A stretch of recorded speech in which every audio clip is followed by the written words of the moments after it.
Assalamualaikum warahmatullahi wabarakatuh. Hai semuanya, nama saya Fidela Safa Salsabila dengan NIM 2321030557.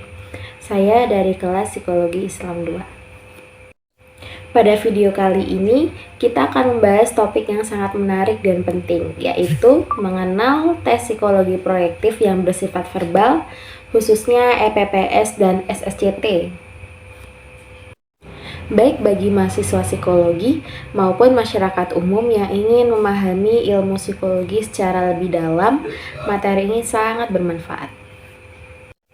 Sebelum masuk ke materi, jangan lupa like dan subscribe supaya tidak ketinggalan video edukasi selanjutnya ya. Yuk kita mulai. Pertama, apa itu tes proyektif?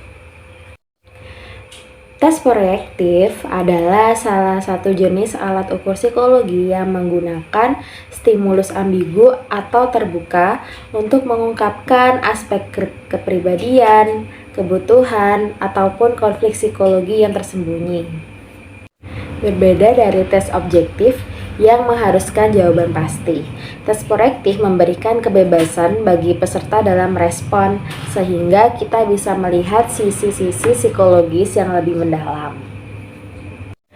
Umumnya tes ini digunakan di setting klinis, konseling, ataupun penelitian psikologi. Dengan memahami respon peserta dari tes proyektif, psikolog bisa mendapatkan gambaran lengkap dan komprehensif tentang keadaan psikis individu. Kemudian kita akan membahas tentang EPPS atau Edward Personal Preference Schedule yang dikembangkan oleh Alan L. Edwards pada tahun 1940-an. Sebagai alat ukur kebutuhan psikologis personal yang bersifat proyektif dan ipsatif. Tes ini terdiri dari 225 item yang disusun dalam bentuk pasangan, pernyataan, dan peserta diminta memilih pernyataan mana yang paling mencerminkan diri mereka. Apa yang diukur dari EPPS? Ada 15 kebutuhan dasar psikologis yang menjadi fokus, seperti achievement, kebutuhan berprestasi, affiliation, kebutuhan bergaul, difference, dominasi, dan lain-lain. Dengan hasil ini, kita dapat memahami profil kebutuhan dan motivasi unik dari individu. Pelaksanaan tes cukup sederhana dan tidak membutuhkan waktu lama. Hasilnya dianalisis dengan metode khusus yang menghasilkan skor kebutuhan individual sebagai gambaran karakter psikologis. Kemudian kita akan membahas tentang tes SSCT atau Sex Sentence Complication Test. Berbeda dengan EPPS, SSCT adalah tes perlengkapan kalimat yang berisi 60 item kalimat terbuka, di mana peserta harus menyelesaikan kalimat tersebut sesuai dengan pikiran dan perasaannya. Contoh kalimat misalnya, saya merasa, orang tua saya, atau teman saya. Jenis tes ini berguna untuk menggali konflik batin, konsep diri, dan dinamika hubungan interpersonal.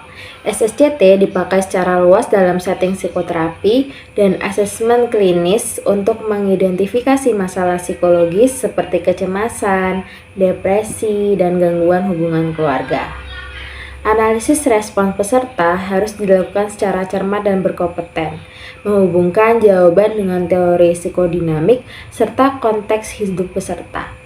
Hal ini membuat SSCT adalah alat yang sangat berharga dalam mengembangkan wawasan psikologi klinis. Kemudian adalah etika dalam penggunaan tes psikologi. Penggunaan tes psikologi termasuk EPPS dan SSCT tidak boleh sembarangan.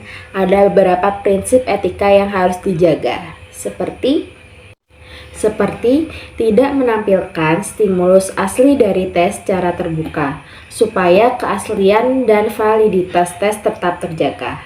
Kemudian menjaga kerahasiaan hasil tes dan informasi pribadi.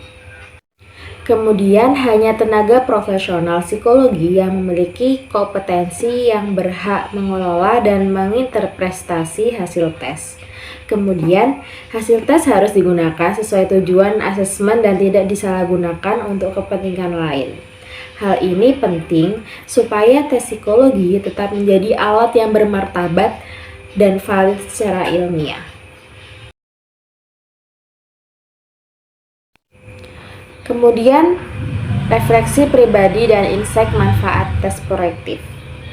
Menurut banyak literatur dan pengalaman praktisi, tes proyektif memberikan insight yang unik untuk memahami kepribadian manusia secara mendalam.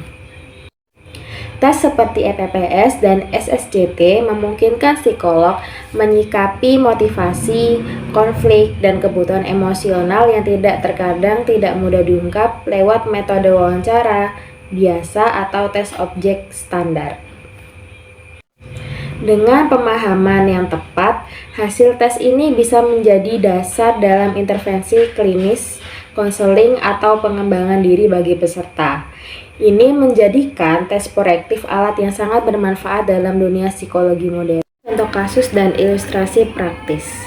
Misalnya, seseorang yang dalam EPPS lebih sering memilih pernyataan yang berkaitan dengan dominance atau kontrol, maka bisa dipahami bahwa individu tersebut memiliki kebutuhan untuk memimpin atau mengatur lingkungannya. Ataupun pada SSCT, jika peserta sering melengkapi kalimat dengan ungkapan kecemasan dan ketidakpercayaan terhadap orang lain, hal ini bisa mengindikasikan adanya trauma interpersonal yang belum terselesaikan. Demikianlah penjelasan lengkap seputar tes psikologi proyektif, khususnya EPPS dan SSCT, beserta etika penggunaan dan manfaatnya. Semoga video ini menambah wawasan teman-teman dan memberi gambaran jelas tentang alat ukur psikologi yang penting ini. Akhir kata dari saya, wassalamualaikum warahmatullahi wabarakatuh. Bye-bye.